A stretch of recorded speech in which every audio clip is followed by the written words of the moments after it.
Hi guys, and welcome back to the channel. Today we'll be covering the story on the video that I've seen from the legend himself, Rowan Atkinson, aka Mr. Bean, who I've been fond of since a child. I always watch Mr. Bean all my life. And he's came out with some pretty good points of views, guys. So I wanted to do a review and reaction video to it. But I'll read out my disclaimer, guys. Give us 1 second for it to pop up, and I can just read it. Very unprofessional timing. Disclaimer, guys. This channel isn't responsible for what the panel or chat members say. We urge you to do your own research. This live is intended for over 18s only. Thank you. Another thing as well, regarding YouTube's terms and condition laws regarding copyright restrictions, I will be using this all under fair use. I will be doing a review and reaction video to it, all under fair use terms and policies, and I'll be as transformed as I can throughout the video. I'm going to say hi to a couple of people before I continue. Hi, MJ Raider, Peter Pope in the house, Farmer Floyd, Gary Clitter, Paul Dunn, the rest of you guys, respect. Get a couple of names up. I will be listening in the past season. You, if it's boring, oh well, I hope it's not boring for you, Peter. This is a good one. This I've been waiting a couple of days to do it. Tesla bot should be in your house by 2030. Okay, remember, do your research on that one, guys. We've got Society X and the Town Legend. As always, I will put up the link in case anyone does want to join, because I didn't need to do this solo. But I will if I have to. But if anyone does want to join, like one of my usual guests, I do not mind. So just jumping in the office. Boom, boom, boom. Right, there's a link up there, guys. So what we're going to do, we are going to get the show straight on the board. And this is Rowan Atkinson's view on freedom of speech, or let's, in our company, freedom of expression. But let's see what this guy's got to say about it. But I'll be reviewing and reacting as much as I can to what he's got to say. So just bear with us, I'm jumping in the office.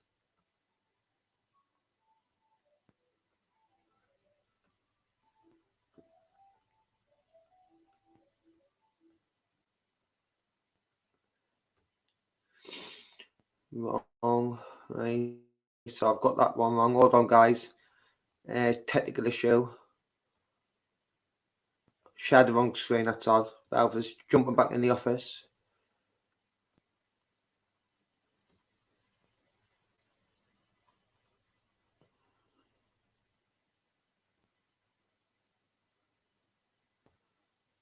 Boom, boom, boom, boom.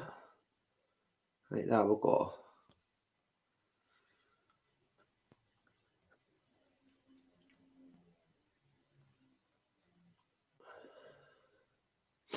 So, guys, this is a video of the legend himself, Rowan Atkinson.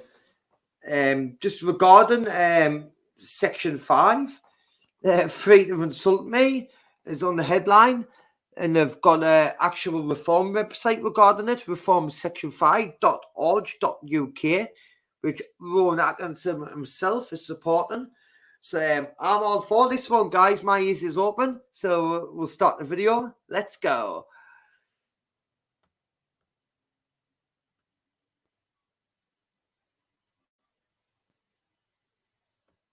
My starting. Well, sorry, Ron, just before I start, I'm going to make sure I'm not having any technical issues with my microphone. It doesn't sound like I am, but I will just run the testing anyway. Balfours.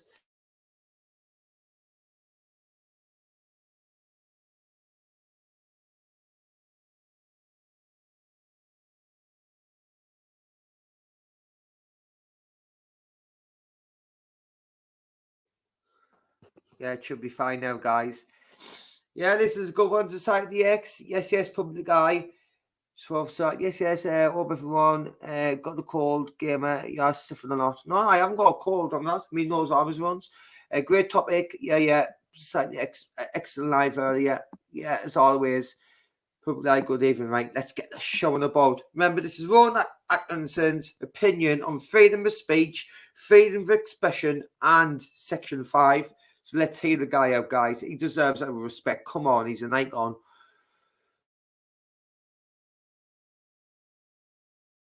Point when it comes to the consideration of any issue relating to free speech is my passionate belief that the second most precious thing in life is the right to express yourself freely. The most precious thing in life, I think, is food in your mouth. And the third most precious is a roof over your head. Hey, everyone. I think them exact words myself. As long as you've got food in your mouth, water, roof over your head, them are the fundamental things you need. But regarding freedom of expression and our rights, it does come in right up there for me personally. So I can't wait to hear what you've got to say, Mr. Bean. I'm going to address him from Mr. Bean now on because he's Mr. Bean to me, okay? Whether you like it or not. But a fixture for me in the number 2 slot is free expression, just below the need to sustain life itself. That is because if you're not allowed to free express yourself, right, it means that you're just like a slave and you're just getting told what to do all your life. If you're not allowed to express how you really feel or think, it's like you're just a slave. You're just a vessel. What's the point? You're not allowed to be you. You've just got to be someone who other people take you to be, just because that's a social norm. Just doing as you're told. Do this, do that. That's what you should do. If you don't do that, you're naughty. You're bad. You're a bad person if you don't do what everyone else does.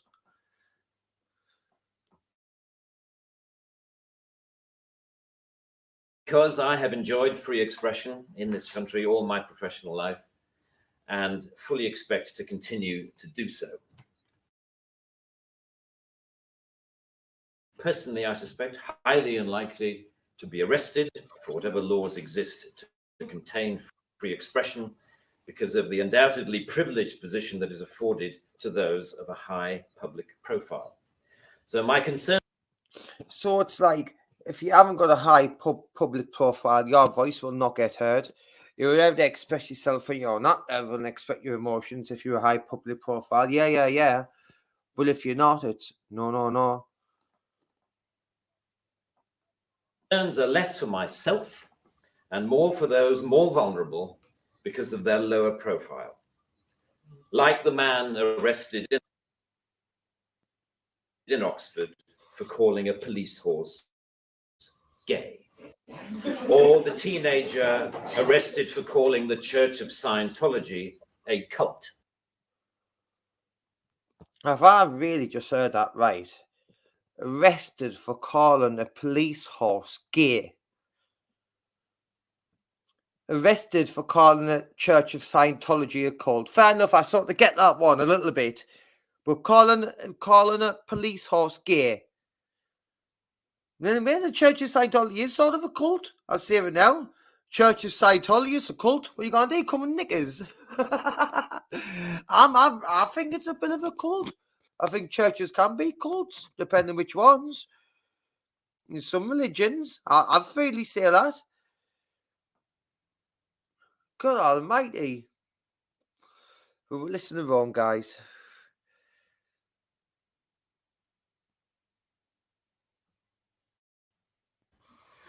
Or the cafe owner arrested for displaying passages from the Bible on a TV screen. When I heard of some of these more ludicrous offences and charges, I remembered that I had been here before in a fictional context. I once did a show called Not the 9 O'Clock News some years ago, and we did a sketch where Griff Rhys-Jones played Constable Savage, a manifestly racist police. Right, guys, just as a disclaimer, I didn't want anyone to be offended by this, what he's about to say, because you wouldn't be able to get away with it now, what that constable done. I have seen the programme, but I have seen it, but you won't get away with it now in modern times because you're not allowed to freely exist. Even though it wasn't racist, it was a joke. It was a joke between men. It was a part in a play or an act or a show. You know what I mean?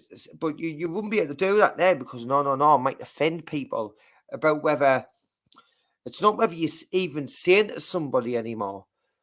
Like whatever you've said, what might be offensive. It's just even if you don't say it to them, it's just whether they've heard it or not. So let's say you write a bad thing on Twitter or Facebook, and then someone's read it who you haven't intended that message to go to. Them could still take offence and be offended by it, and you could get nicked. That's how it's going down, guys. But we'll continue. Officer to whom I, as his station commander, is giving a dressing down for arresting a black man on a whole string of ridiculous, trumped up and ludicrous charges. The charges for which Constable Savage arrested Mr. Winston Kadogo of 55 Mercer Road were these: walking on the cracks in the pavement.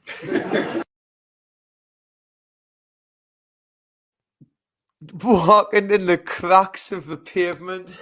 Come on, it's clearly a joke. You know what I mean? But no, you're not allowed to say this. No. The Matrix is involved, guys. Right, I'm going to read a couple of comments out. What you saying, Mark? This is a 9-minute video going to take 2 hours. No, it isn't going to take 2 hours. I'm reviewing and reacting, and I have to do this, Mark, to actually review and react. I know to be transformative throughout the video, so that's what I'm doing. Mr. Bean's speech only lasts 5 minutes. When I go, okay, then everyone's saying I'm taking too long. I get you, but tough. I'm doing it anyway. Yes, respect everyone for joining, but we'll continue. We'll not make it take as long as it needs to take.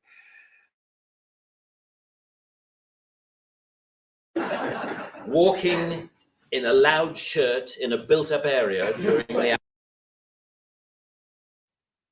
Walking in a loud shirt in the build-up area after the hours of darkness.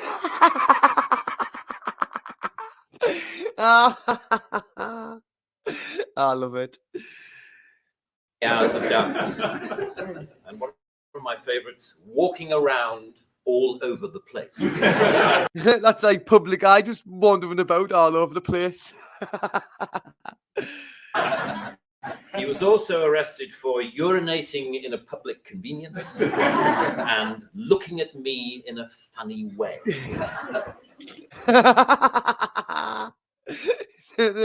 He's bringing comedy into like a serious it's a serious issue, Lord, to be fair. Like you see it in the background, Reform Section 5. He's just standing up for like having to feed them to say these things, you know what I mean? I know he's doing it a part of an act in the show, but still it's like if someone's heard this show or this act, they could take offense by it. That's why they're not allowed anymore. Hashtag not allowed. Who would have thought that we would end up with a law that would allow life to imitate art so exactly? I read somewhere a defender of the status quo claiming that the fact that the gay horse case was dropped after the arrested man refused to pay case dropped on the case of the guy calling a horse gay. Case dropped, obviously. Pay the fine, and that the Scientology case was also dropped at some point during the court process was proof that the law was working well. What, the law's working well when they're bringing cases before the courts and dropping them? Not working that well, if you ask me. Just my opinion. Ignoring the fact that the only reason these cases were dropped was because of the publicity that they had attracted. The police sensed that... Yes, because the publicity is attracted. So let's say these cases didn't attract much publicity. Would we have just thrown them under the bus in any way? Probably. maybe it's the only reason they got chucked out because the whole world was watching. I've had my cases when I've had members of Parliament watching over them. Chris Mullins, Sutherland's MP at the time, watching over my case when I was 17 and they tried to life us off for offences I didn't commit. And there was a lot of traction over my case at the time, and that's why they kept it all hush-hush. They didn't want that one in the media. They wanted to keep that one quiet and just chuck it out because they knew they were in the wrong. Ridicule was just around the corner and withdrew their actions. But what about the thousands of other cases that did not enjoy the oxygen of publicity, that weren't quite ludicrous enough to attract media attention? Even for those actions that were withdrawn, people were arrested, questioned, taken to court, and then released.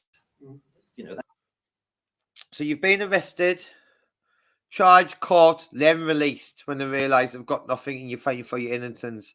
But they're saying that's the justice system that's working properly and efficiently. Really? It's like you're guilty. Like I've always thought when you look in the law books, what I've read, it's that they've got to prove beyond a reasonable doubt that you're guilty of these offences and you're always guilty. Sorry, you're always innocent until proven guilty. But it doesn't work like that when you're actually being through the system. You're always guilty until proven innocent. That's how it tends to work, in my opinion. That isn't a law working properly. That is censoriousness of the most intimidating kind. Censorious is a really big word for me. Does censorious mean like it's censoring something, isn't it? This is censorious, so you're censoring something. Is that what censorious means? Because that's what I think it means. But it's a big word I've never heard before. Censorious, I think it's someone censoring something. This is censor. I think I know what it means, but I'll continue. Guaranteed to have, as Lord Deer says, a chilling effect on free expression and free protest. Parliament's Joint Committee on Human Rights summarised, as you may know, this whole issue very well by saying, while arresting a protester for using threatening or abusive speech may, depending on the circumstances, be a proportionate response, we do not think that language or behaviour that is merely insulting should ever be criminalised in this way. Right, did you hear that, guys? It shouldn't be criminalised. And this is coming from some Lord guy. I'll rewind it. Very well by saying, while arresting a protester for using threatening or abusive speech may, depending on the circumstances, be a proportionate response, we do not think that language or behaviour that is merely insulting should ever be criminalised in this way. The clear problem with the outlawing of insult is that too many things can be interpreted as such. Criticism, know what I mean? So criticism could be an insult. Come on, criticising someone, you can get nicked for it. For criticising someone, that could be deemed as an insulting behaviour by criticising someone. What has the world came to? is easily construed as insult by certain parties. Ridicule, easily construed as insult. Sarcasm, unfavourable. Ridicule, sarcasm, bloody hell, harassment, distress, alarmment, all these words. You know what I mean? It can be well misconstrued and just. You could say anything to someone. They could present that. I find that insulting. I'm ringing the police. You're getting nicked, and yeah. Comparison, merely stating an alternative point of view to the orthodoxy can be interpreted as insult. And because so many things can be interpreted as insult, it is hardly surprising that so many things have been, as the examples I talked about earlier show. Although the law under discussion has been on the statute book for over 25 years, it is in. Even then and now, it sounds a bit out of date to me.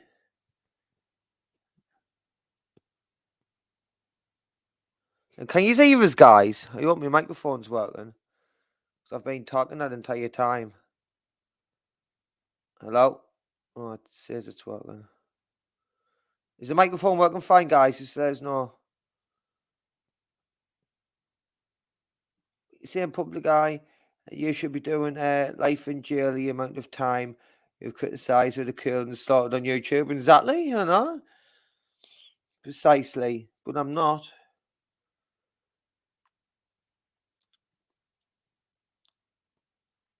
You're laughing so you can read. I'm going to continue, guys.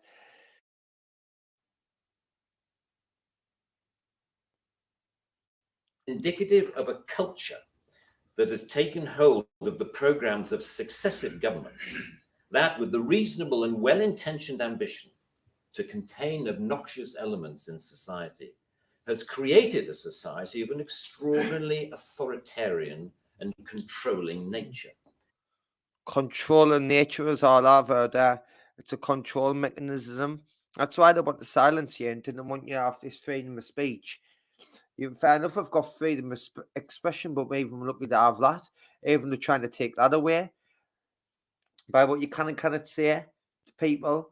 It's like loads. The police are dealing with a lot of problems now where someone's just sent a tweet or wrote something online, and it's like, them are dealing with all them problems. It's ridiculous. It's a fucking joke. That is what you might call the new intolerance, a new but intense desire to gag uncomfortable voices of dissent. I am not intolerant, say many people, say many softly spoken, highly educated, liberal-minded people. I'm only intolerant of intolerance. And people tend to nod sagely and say, oh, yes, wise words, wise words. And yet, if you think about this supposedly inarguable statement for longer than 5 seconds, you realize that all it is advocating is the replacement of one kind of intolerance with another, which to me doesn't represent any kind of progress at all. Underlying prejudices, injustices, or resentments are not addressed by arresting people. They are. These problems are never addressed in anywhere. If anyone's went through injustice, when there's like your problem, your grievance is ever really addressed, they don't care. It's them who's been unjust to you, so why would them care? They just want you gone. They want rid of you. They want you to just, in essence, get over it. But a lot of people don't. Addressed by the issues being aired, argued, and dealt with, preferably outside the legal process. For me, the best way to increase society's resistance to insulting or offensive speech is to allow a lot more of it. So Mr. Bean's saying the way to deal with it by getting censored is for more of us to be more offensive, say more what's on your mind. Don't back down and say, you can't say this, you can't say that. Do it even more. Because if everyone was, then they're going to stop everyone from speaking, can they? Surely they can't. But I'd like you to make your mind up, guys. As with childhood diseases, you can better resist those germs to which you have been exposed. We need to build our immunity to taking offense so that we can deal with the issues that perfectly justified criticism can raise. Our priority should be to deal with the message, not the messenger. As President Obama said in an address to the United Nations only a month or so ago, laudable efforts to restrict speech can become a tool to silence critics or oppress minorities. The strongest weapon against hateful speech is not repression, it is more speech. And that's the essence of my thesis, more speech. So just more talking. Talk, don't say to someone, you can't say this, you can't say that. Let them say what they want to say.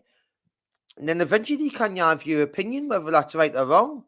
But don't tell anyone you can't say this, I can't say that. Of course you can. It's control. It's all about control. People telling you that you can't do this, can't do that, when actually you fucking can. If we want a robust society, we need more robust dialogue, and that must include the right to insult or to offend. And even if, as Lord Dear says, the freedom to be inoffensive is no freedom at all. The repeal of this word in this clause will be only a small step, but it will, I hope, be a critical one in what should be a longer-term project to pause and slowly rewind a creeping culture of censoriousness. It is a small skirmish in the battle, in my opinion, to deal with what Sir Salman Rushdie refers to as the outrage industry. Self-appointed arbiters of the public good, encouraging media-stoked outrage to which the police feel under terrible pressure to react. A newspaper rings up Scotland Yard. Someone has said something slightly insulting on Twitter about someone who we think a national treasure. See what I mean? Something insulting someone said about someone on Twitter. Oh, but it's a celebrity. So obviously, you can't say this about. You can't say this about, I don't know, Piers Morgan. No, that's not allowed. They're going to arrest you. What are you going to do about it? And the police panic and they scrabble around and then grasp the most inappropriate lifeline of all, Section 5 of the Public Order Act, that thing where you can arrest anybody for saying anything that might be construed by anyone else as insulting. You know, they don't seem to need a real victim. They need only to make the judgment that somebody could have been offended if they had heard or read what has been said. The most good point of what Mr. Bean's just read out there. So, Section 5, you could say it, and even if it's deemed insulting by someone who's could potentially have heard or read it, then you've broken the law. Wow. Ludicrous degree of latitude. The storms that surround Twitter and Facebook comment have raised some fascinating issues about free speech, which we haven't really yet come to terms with. Firstly, that we all have to take responsibility for what we say, which is quite a good lesson to learn. But secondly, we've learned how appallingly prickly and intolerant society has become of even the mildest adverse comment. The law should not be aiding and abetting this new intolerance. Free speech can only suffer if the law prevents us from dealing with its consequences. I offer my wholehearted support to the Reform Section 5 campaign. Thank you very much.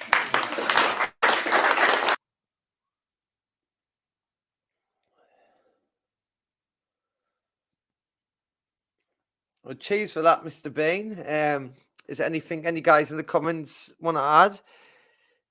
I'll put up a link in case anyone wants to join because the show is done now. But I think that was a good one, to be fair.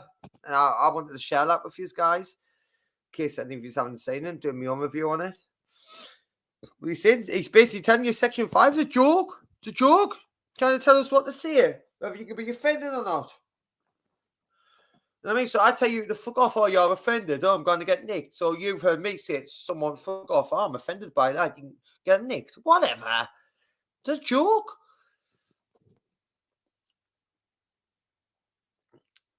AMG's put comedians will defend free speech. Good point.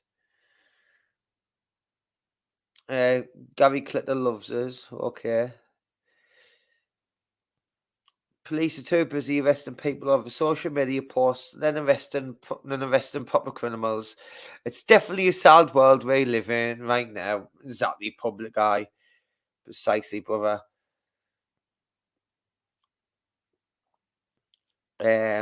We've got too many social media police roaming our streets in a minute. It's all political. Yeah, I hear that one out. I agree with you as well. This is just our opinion, remember, guys. But I do agree with it. What's Carlos saying? I'm offended by something. Not sure what yet until the TV tells me. So, you believe whatever the telly tells you then, bro.